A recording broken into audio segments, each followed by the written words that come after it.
Commented to me this morning looking at that. Oh, Calling me April 10th, 2013, Eugene City Council work session to order. Once again, the mayor is still out of town on city business, so as council president, I'll be running the meeting this afternoon.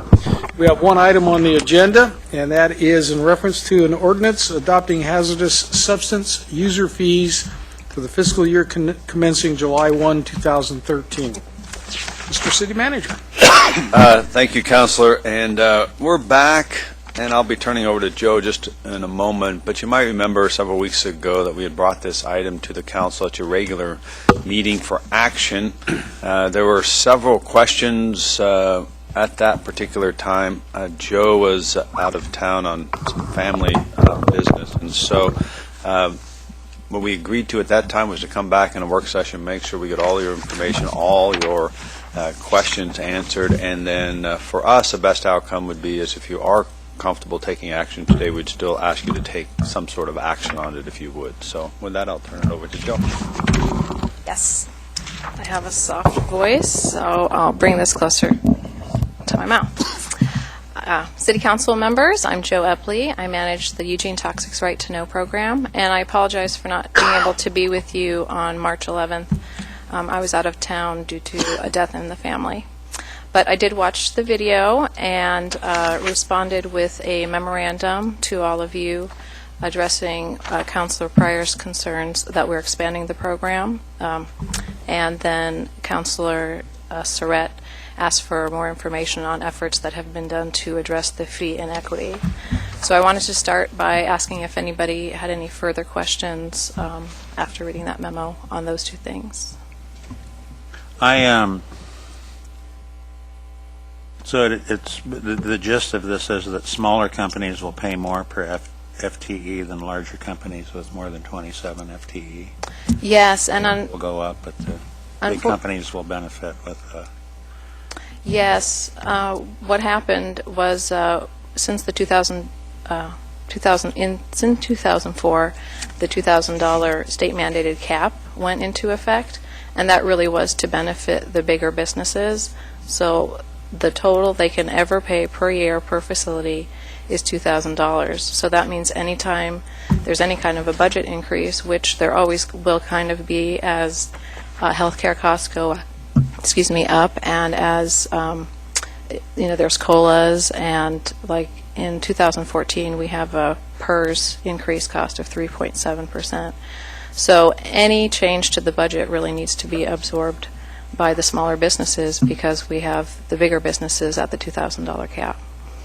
And the only way that could change would be this current legislature or future legislature revisiting that 2004 measure. And to structurally change the program, yes, we would need to go out for a vote of the public. Yeah. Okay. And then how do we know how many companies, say, here in town locally have more than 27 FTE? Well, I'll start by saying that the Eugene Toxics Right to Know program focuses on a very narrow window of manufacturers. So it's within a certain SIC code. They have to be within the Eugene city limits. Right. And then they also need to have 10 employees or more. Okay.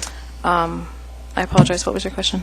Well, how many local companies that are subject to this regulation have more than 27 FTE? I mean, if you know, it's not.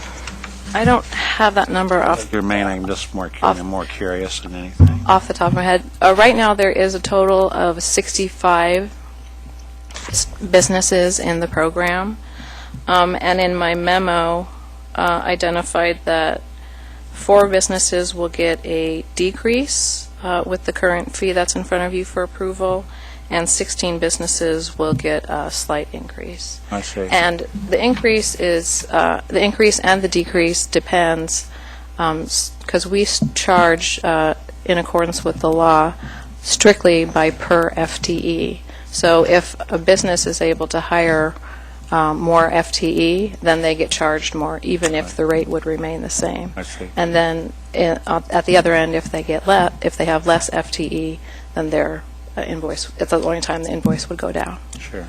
Okay. Thank you. Any other questions from anybody? Alan? Joe, how did the rules get established, and what's the role of the city council, if anything?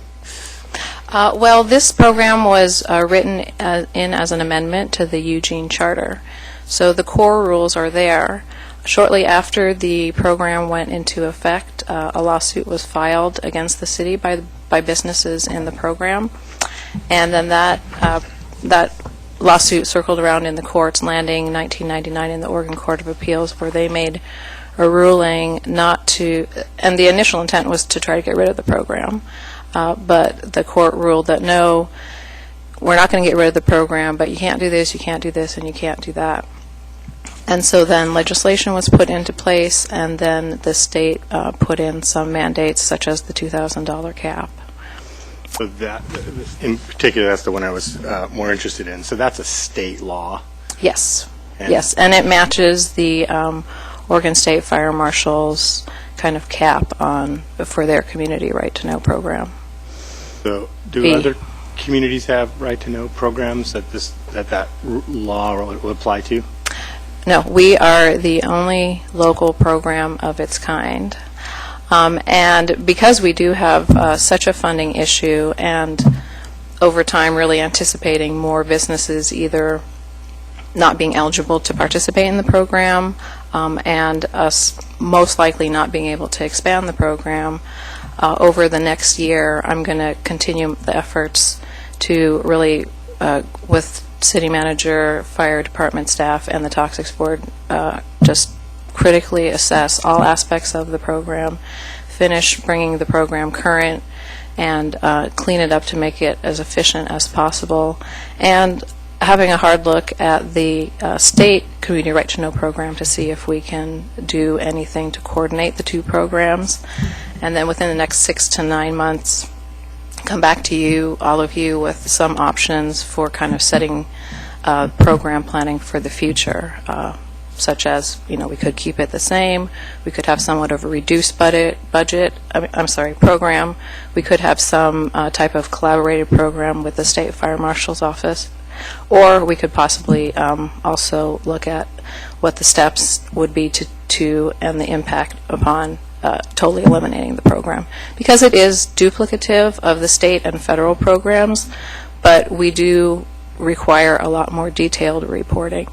But it's very narrow and focused, and in my personal opinion was not set up very well for the future. And with it being written into the charter, we have very, very little opportunity to change it in a significant way to have a better impact. Right. And so the thing that I was concerned about is the cap on the fee seems blatantly unfair to small businesses, and Yes. I guess I'm trying to figure out what's the rationale for that. I know it's consistent with the state law on fire marshals, but in this case it just seems strange to do it that way, because what we're doing is putting the burden on small businesses, while larger businesses, even if they have more chemicals and have to do all that other stuff, they're not proportionally carrying their weight of the program, it seems. So in order to do that, we would have to change state law. Yes, and it was done once before. I can't remember the year, but I did put it in the memo that I sent to you last week, where there was some legislation put forward, and then Mayor Piercy, Councilor Taylor, and the former Toxics Board staff person, Glenn Potter, went to testify to get the cap raised from 2000 to 6, and the bill failed. Okay. So we would need to do something like that in order to change it. Right. So in your review, were you planning to look at that issue as well? As a potential option, yes. Yeah, okay, that's good. I was going to ask if you do that. Thank you. Claire? Yeah, thank you. Well, thank you for your memo, because that really helped me. I was concerned, not understanding why, it had reference to, we tried to work out the issue around the inequity, and we didn't solve it, and so that kind of left there. So that provided the background I was seeking in terms of why it's such a challenging issue, and the fact that it's the state legislature that set that cap that imposes that burden, and that's a very difficult as you just pointed out, a challenge to get that change. So that was good background information for me, even though it doesn't solve the inequity issue. Did you know why? Yeah, exactly. But I did have a question. Recently, Union Pacific notified the city that they were going to spray along the train tracks through Eugene, and apparently we're the only community that they have that arrangement with to announce exactly what chemicals they're spraying. And is that related to the fact that we have this Toxics Right to Know program here locally? No, no, it is not. Another trickle-down effect of the lawsuit is that we have nothing to do, the program cannot have anything to do with, it's called FIFRA. It's a federal act with, has to do with pesticides, insecticides, and we strictly focus on manufacturing businesses and their use of hazardous substances, and railroad is not considered. Right, and it's a it's Yeah. a herbicide pesticide application, so it's a different Yeah. category of toxics. Okay, great, thank you. Mike? Thanks, sir. Would you characterize what we're considering as an expansion of the program? Well, we're not expanding the program, so I don't really understand your Okay. question. All right. Well, my question is that, yeah, that's fine. I'm having a challenge with the Good idea interpretation, John. of the. Yeah, thank you very much for that. I'm having a challenge with the idea of the impact on small businesses right now. That's my chief concern. So, I wanted to get better information here probably before I proceed. And I'll just weigh it is an interesting dilemma because we are by charter required to cover the cost of the program with the program receipts. And we're not, as Joe has mentioned, not expanding the program at all. We're maintaining the existing program. The costs have gone up, and so it's how do you recoup those costs? And you have to capture it from those that are in the program, and there's a state requirement that you can't bump the cap up greater than $2,000. You automatically now are in this dilemma. And so which is why I think, as Joe talks about, we really do want to look through the program over the next 6 or 9 months and see, one, are there some duplications in the program? Are there some things that we'd want to pursue even outside this body that could change the program, that could make a difference into the future? We're just not at that point today that we're able to do that. So in a bit, we're boxed in on that from that perspective. Betty? Thank you. I'm not the only person who didn't get mine. Nope, you got a mic. I got it now. And have too many of those. And she's not letting go. It's okay. Was it Hyundai that lobbied to get this cap put on? No, it is rumored that Hyundai was the real reason that the Eugene Toxics Right to Know program even came to surface. But they did not have anything to do with the $2,000 cap. It was just really a trickle-down effect of the lawsuit. Well, I think we should put it on our legislative agenda to try to get that changed. And as you say, we did try once, but things have changed in the legislature, so maybe we should try again. Thank you. Second round, Alan? Yeah, that's the reason I asked that question. Probably, I guess is maybe those folks that are on the IGR can speak to this better, but maybe it's probably too late to craft a proposal and put it in this year because all the bills have already been, unless we got and stuffed something, but that's really difficult to do. It's a lot of prep time that's required but we are meeting on an annual basis now, so maybe we could do it for January. I don't know if you were here, Joe, in 03 when the legislature was doing that rule change that we implemented in 04. Not. But do you know what the rationale was for that cap? Is it just to make it consistent with the state rules? Or? I believe so. I don't know exactly. I can look further into that and let you know. Yeah, okay. Thanks. Yes, Claire. Along those same lines, does the state relook at that cap that it has statewide? Is there a process for them evaluating where that cap is set? I don't expect you to. Yeah, I would need to ask them.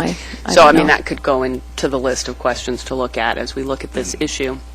And I don't know what the process is for the council requesting that a particular issue be added to the IGR agenda, but I think I agree that this would be a good one to include, and particularly if it could be timed so that you're doing the review of the program and we're looking at what those issues are to move forward to the legislature next year.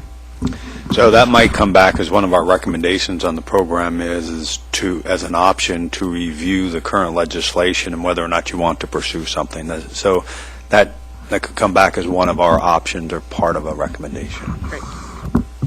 Greg, I don't mean to put you on the spot, but you did come in a little late. Do you have any questions that you need answered or any comments you want to make? No, cool. Okay. Go ahead. Yes, you will. I move to adopt Council Bill 5090, adopting hazardous substance user fees for the fiscal year commencing July 1, 2013. Second. Any further discussion? Okay, all in favor? 1, 2, 3, 4, 5, 6. Opposed? 1, 2, 3, 4, 5, 6, 7, 1. It passes. I knew I counted that way. And Mr. City Manager, if you have anything you want to bring up, No, sir. with that, meeting is adjourned. Thank you. That was brief and painless.